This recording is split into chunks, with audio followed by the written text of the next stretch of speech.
How about you? What's your thoughts? Now, I'm going to say everything I wanted to say earlier because I was speechless back then. As in, guys, kanina, I was just staring at the screen like, what did I just watch? So, eto na. Speechless ka pa nun? Yes, I'm speechless.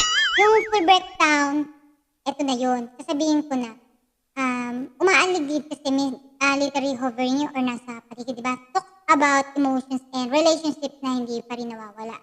Para sa akin palagay lang naman, feelings na ayaw mag-fit kahit tapos na. Yun yung intindi ko lang dito sa kanta na to. And the pain of being left behind pero emotionally na nandiyan ka pa rin. Doon naman sa music video or ito nga, music film. This isn't just an MV. Isa legit talaga na short film, sabi nga nila, with a crime thriller concept. Tapos lahat suspects, ano. May twist nga eh, di ba? Parang lahat sila talaga yung bandang huli, di ba? Pablo yung loyal ex, parang ganun yung ano. Tapos si Joss, still Justin and Ken reach their own struggle then and POV. The visuals tells a story with the plot twist like, may ibang layers pa talaga yan. Masyado malalim yung kanta para sa akin, ano. Pero maganda, nagustuhan ko. Yung blend of Sarah G and SB19 Wild yan, as in sobrang swak.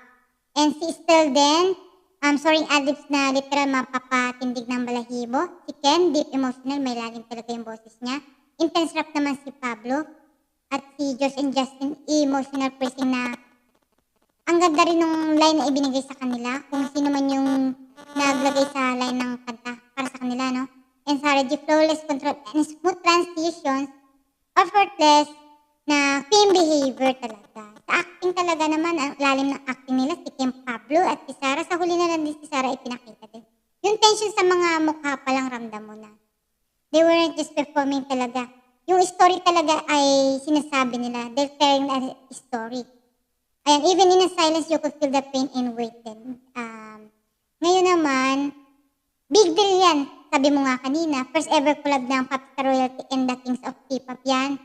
They showed not just vocals or dance but real artistry. High budget yan, high concept, global level execution. This isn't just another OPM drop. This is a cultural moment para sa akin. Kaya grabe, this is not just a song umaaligid. It's a full-on experience from the vocals to the visuals and to the story. Lahat may impact. Sarah G's elegance combined with SB19's raw power chills, cinematic then emotional, powerful, 10 and out of 10. Every part, ito ang pinakamahalaga sa rap. OPM just reached a whole new level and honestly, we're here for it.